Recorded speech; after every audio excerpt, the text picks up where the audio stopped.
right, hey guys, welcome to a counselor's journey to private practice. So we're going to look at creating your ideal client or your avatar.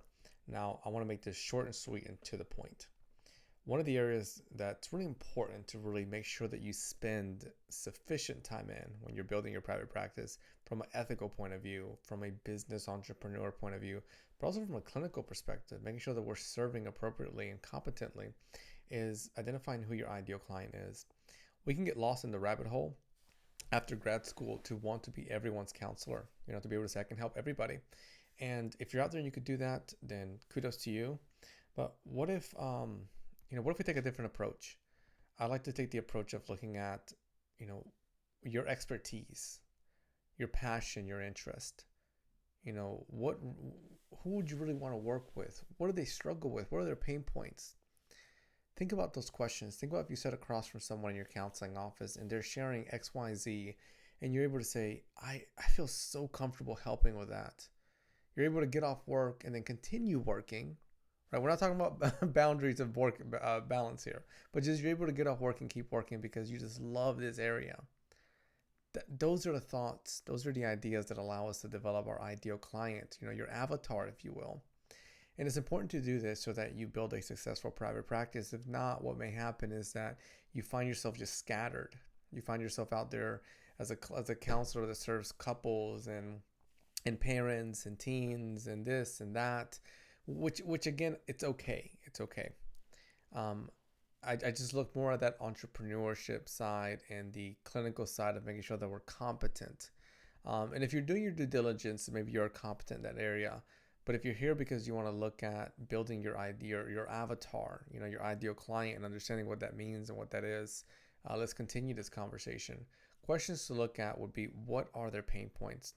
Think about if in that statement, right, in the intake paperwork, presenting concern, what would they say? The better you're able to picture that, the easier it will be to identify who your ideal client is. Think about their age, their background, family history, their struggle, their economic status, all those type of questions.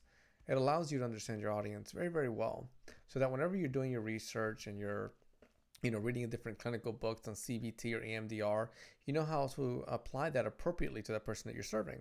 And then from the entrepreneur side, you know how to market appropriately.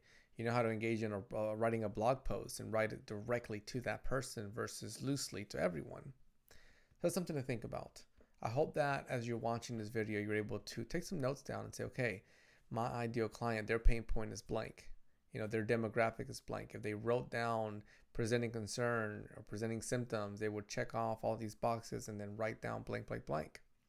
That then gives you that validity, if you will, that security in knowing how to connect with that person, how to market to them, and how to build a successful private practice. So I hope that this was helpful. I hope that you're able to continue to grow in your journey in private practice. If I can be of any help, let me know. Visit a counselor's journey. There are avenues of support. There is consulting, which I'd love to do, love to connect with you. There's also courses.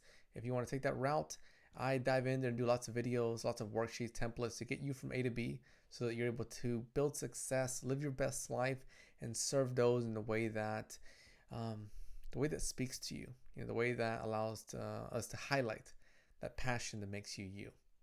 As always, thank you for being here. Share our community, our space with all the amazing mental health professionals in the field.